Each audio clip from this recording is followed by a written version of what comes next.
Guys, I figured I'd give you an update. Okay, so that video you saw with me spinning this up, it'd be great if it would run at that speed, but it won't. The sweet spot on an alternator, because of its efficiency, would be about 49 volts or below. You can go high amps, but you can't go high volts with these. After I did that initial test, as soon as I stopped the video, I got this woof of assembly oil burning off of it, and this thing was super hot. And that was only a couple of seconds of spinning it at 76 volts. So that would never happen with no load. It would be even worse if it had a load. The problem with it's great it has dual fan in it, but the problem is with dual fan is this thing is really designed to be spinning constantly under load or on and off load, and those fans would be constantly spinning.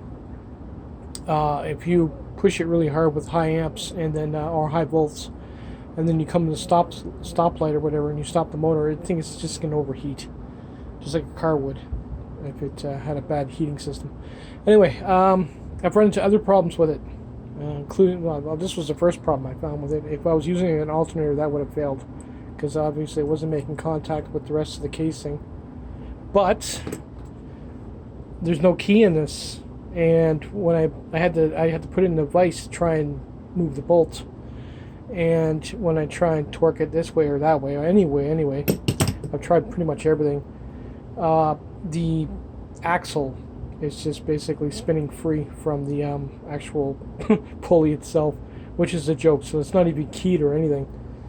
And the more I move it, the more looser it gets. But it's not loosening here; it's just loosening in the tightness. Like it's got a lock washer in there. So what I'm going to have to do is take my grinder with a cutting disc, and I'm going to cut it right here. I'm going to end up cutting it across the bolt, and then I'll probably loosen it off enough where I can just tap it out or turn it out, and then see if we can just tap this off. If not, I'll just cut it in half. Don't really need it anyway, and I don't want to damage the shaft. As long as I don't damage the shaft, I'm good. So I can get my new sprocket for there. Some other issues I found. So this basically will not work for my build, only because I'm not changing this to 48 volts. It's going to stay at 79 or 70 or 90 volts, like it's always been. This way it was designed.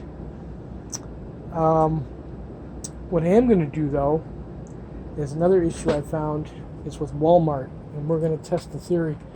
When I originally picked up that Walmart hub motor, it was advertised for 48 volt full kit, and when I got it, you see in my video, my unboxing video, it said 36 on the side of the motor. I thought it was like ebikes.ca, where they would send you one that's 36 volts, but it's basically universal. This one is not. That's why when I looked at those windings, I was like, they look kind of chintzy, because it's literally designed for 36 volts. I went through the kit, which I never did before, and I started looking at the controller. There it is, 36 volt, 500 watts. And the throttle doesn't say much of anything. It just says full, half, and battery, or empty. But yeah, so I'm going to keep this as dual motor. I'm not going to touch it. And I'm going to order another one. And I'm going to show you that I'm ordering it. And I'm going to show you that it says 48 volts. And if I get another one that says 36 volts, that means Walmart's basically running a scam, where they basically sell you a 36 volt motor and you're basically on your own. Which would make sense, because how many people are going to buy these motors at 36 volts? Nobody. You know, everybody's buying 48 volts or over. So it's a good scam for moving old stock, basically. So what we're going to do is we're going to grab another one for the front, so I can have this bike complete. This one here will be a new build.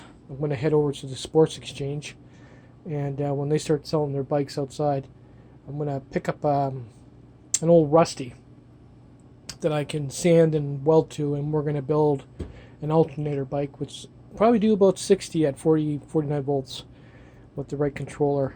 So that should be fun. Today, all I did today was, I don't know if I can show you. show you like this. I basically drilled a couple of holes in the plate. I'll move the bike and show you. You're probably thinking, why? Well, I figured, you know what? It's a 36-volt motor, and I'm not basically going to be able to cool it any other way than just drilling holes in it. Even if I use stator rate on it, it's not going to help enough because it's such a low voltage. I didn't see any burning or anything in the windings when I took it apart today, so it should be all right. Let me turn the bike around and show you what I did. So yeah, I didn't want to go hog wild on the holes. Basically, what I'm going to do is I'm going to cut a bunch of screen, and I'll sand the inside of the plate, cut out some screen as a circle, and epoxy it so nothing can get in the wheel, and it can still breathe. But I only did about 4 holes, just so at least some air can pass through it, because obviously I'm going to burn them out eventually. But we'll check the 30 with Walmart and see if I can order up one for the front and see if it even shows up at 48 volts or not. I don't think it will.